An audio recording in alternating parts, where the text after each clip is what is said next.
Let's make a taco zip bag. We got a finished one right here to help us reference.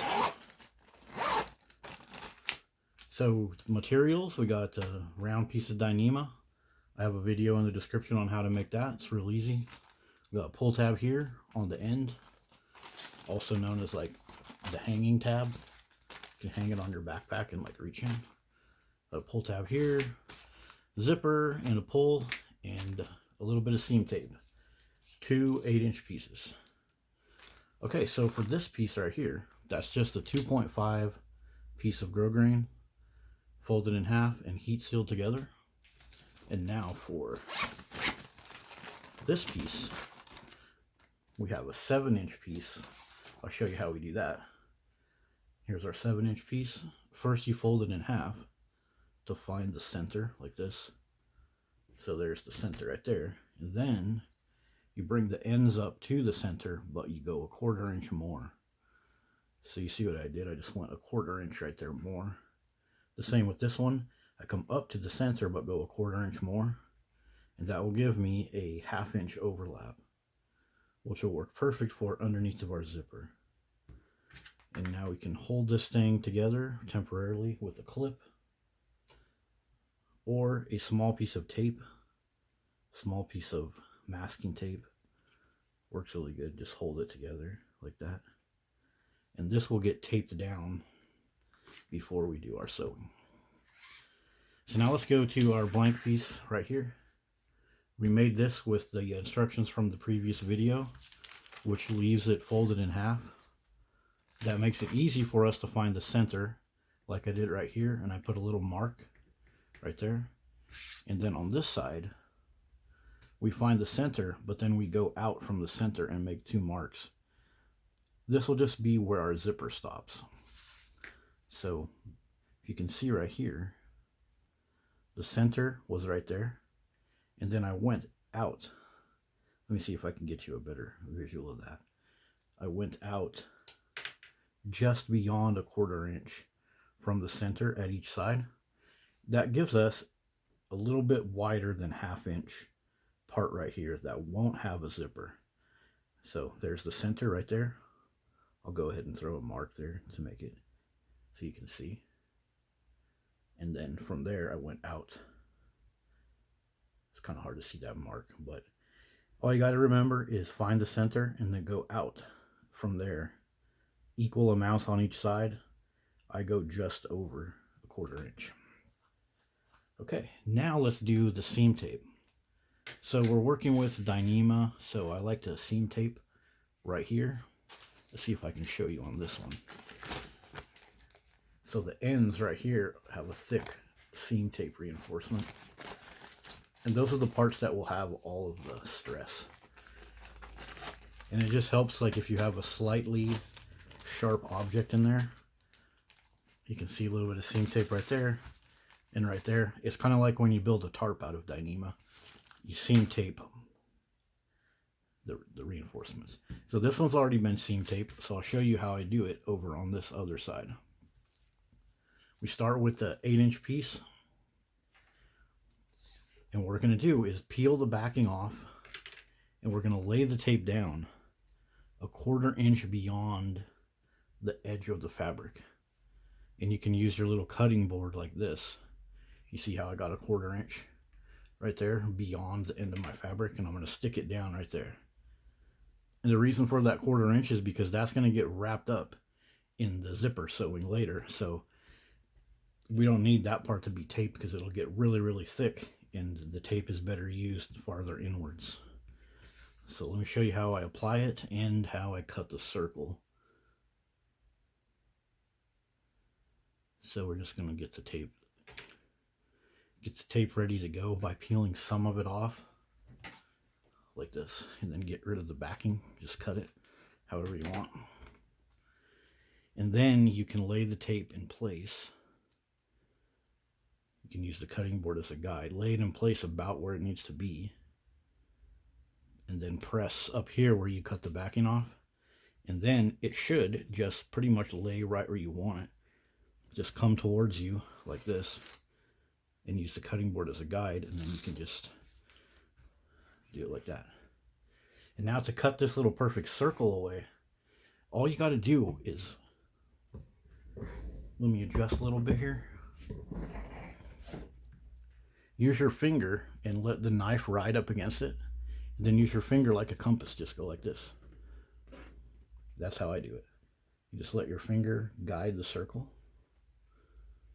Pretend like your elbow is like the pivot. And then, check this out. You get a nice little circle cut. I just do that on both parts.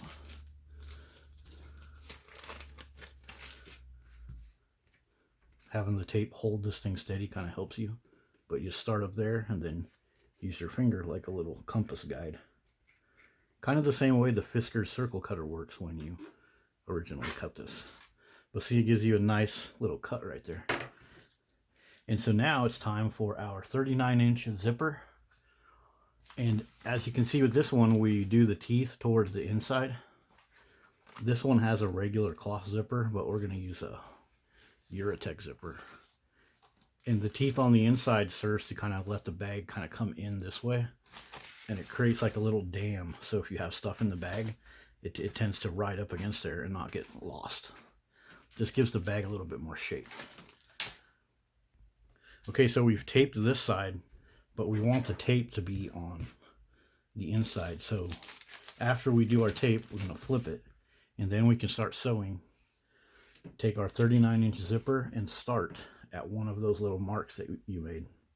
The marks that are a little bit longer than a 1/4 inch from the center, that's where we'll start sewing. Here's how it looks when you start. And this is another reason why we use a zipper with the coil facing this way, facing towards the inside, because it can guide right along the edge of a normal zipper foot to give us a nice, like you see right here, gives us a nice even circle of stitching. Yeah.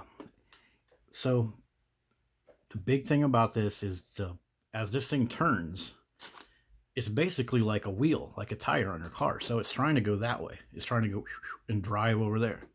So as you sew, the key thing to do is just think about a spot on your sewing machine right here and keep the fabric right there. Don't try to focus in here and try to make constant micro adjustments.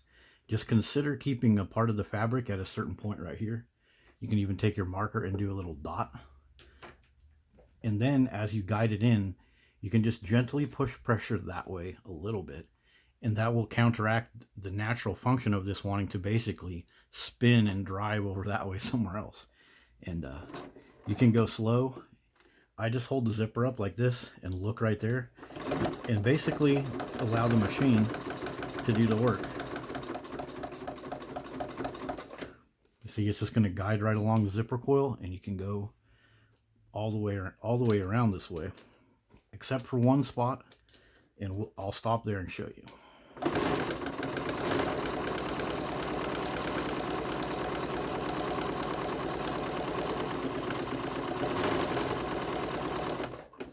You can see it's starting to move away a little bit, and you can always just stop and give it a little push. There will be a couple creases.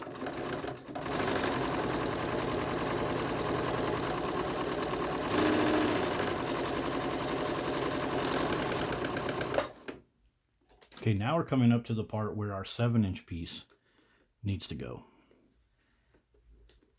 So there's our center. You can still see the crease.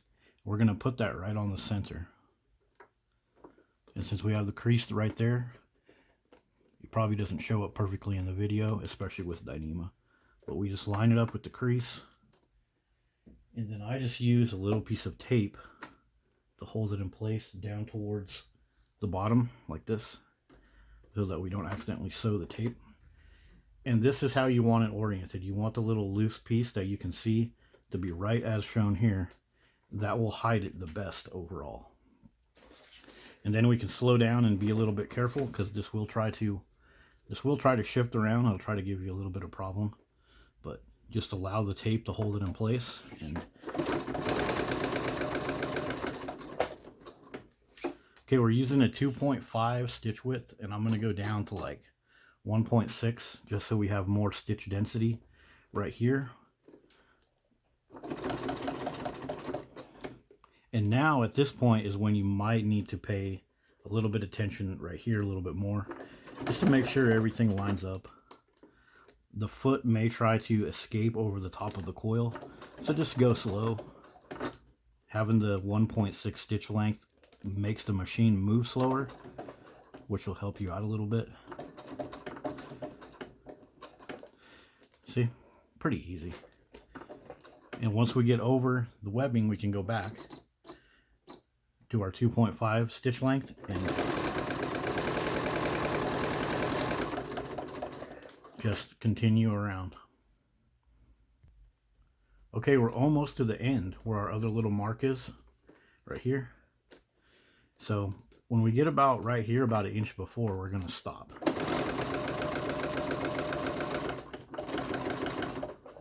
We're gonna stop with the needle in so that the fabric doesn't escape. Pick the foot up and turn it. And this is why we go 39 inches. We let it be a little bit longer so that we can be super accurate with this. Because sometimes you miss the mark a little bit right here, or maybe the zipper coil that you're using stretches, or your base fabric can stretch. So now we can trim this piece with our scissors to perfectly match what we have here. So it looks like I'm a little bit beyond my 1/2 inch mark. So I'm going to see if I can figure out right about where that would be. I think it's right there.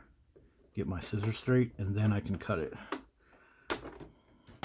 And now I can finish my stitch all the way around. Just go all the way up to your zipper and across to where you started.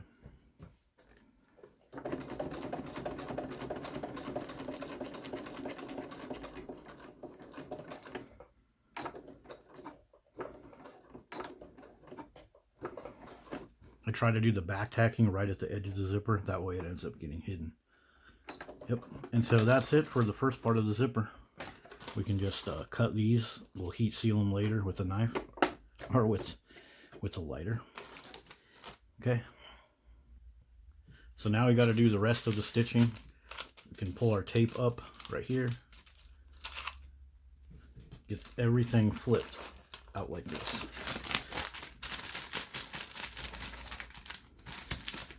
Just put the zipper into the position that it's going to be.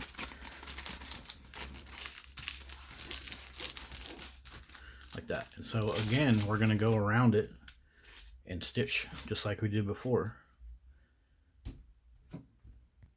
So just like before, we can use the foot as a guide because it's still going to ride up against the zipper coil. As it goes in the machine, just use a finger up here to kind of press this down, and then use a couple fingers out here to gently pull this way a little bit, just so that this doesn't get bound up in there like that. You want to keep it pulled up against that seam. You see how it looks right here? We don't want it to accidentally go up like that. And so you just pull gently with this finger, pull gently with these two fingers, and then guide it in there. And for this one, we do a longer stitch length, like 4, because it'll go faster, and we don't need as many perforations on this part. So I'm going to go over to 4, and then just as fast as you're comfortable. Just let the machine guide it in. The one thing to watch out for is the coil will try to go underneath the foot. So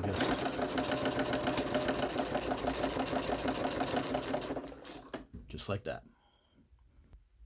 When you get to the little hanging tab, again, you can slow down because it's like driving a car over a speed bump. This part right here will try to distort the foot a little bit. So just slow down, and you can go with a shorter stitch length too to help it slow down.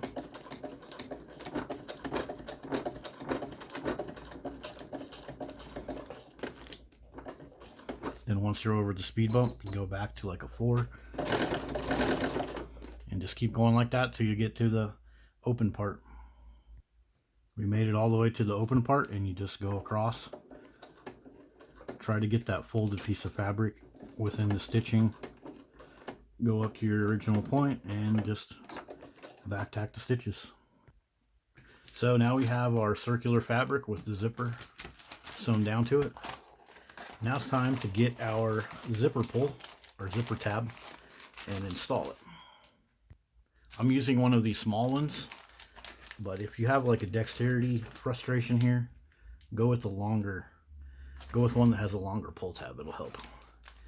So I just start on one of the coils gently, then try to get the other coil in there about the same amount,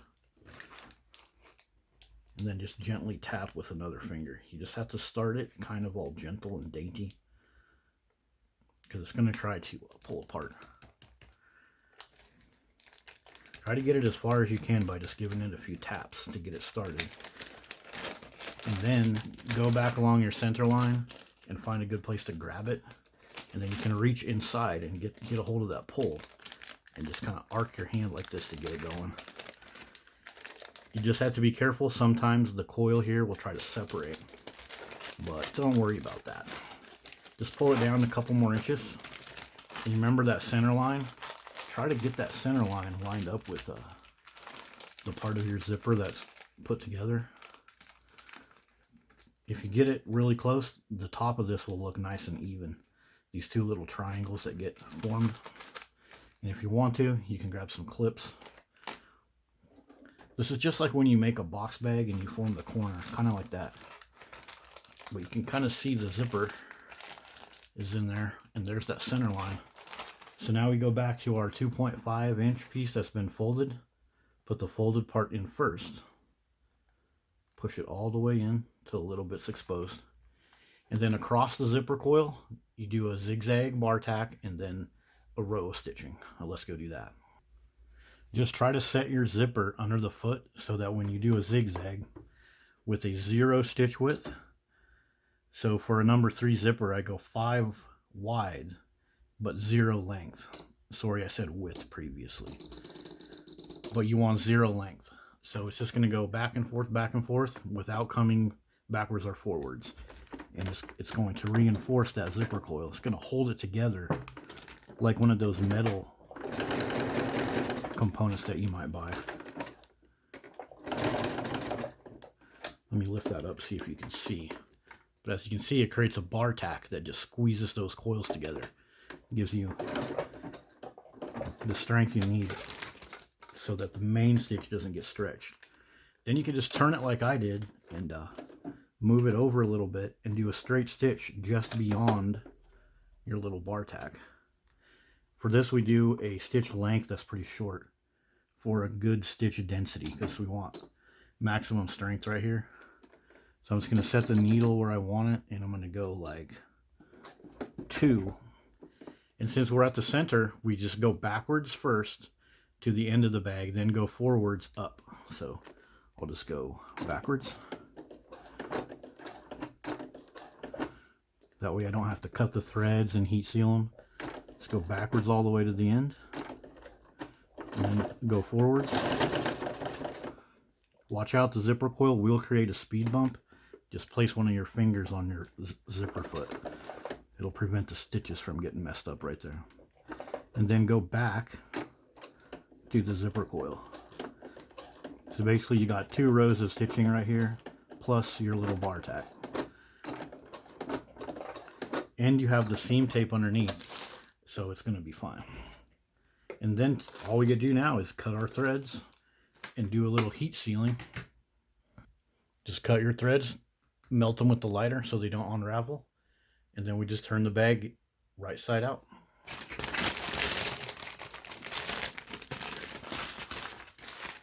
And so here it is. We have our taco zip. If you're using like X-Pack or denim or something, you don't need to do that seam sealing part that I showed you. I just like to do it for dyneema. That is 1 ounce per square yard or less. It just adds a ton of strength right there where we're going to be handling and pulling on the bag, just like with the dyneema tarp. So there it is. Got our taco zip. Just install your little zipper pull and enjoy. See you guys later.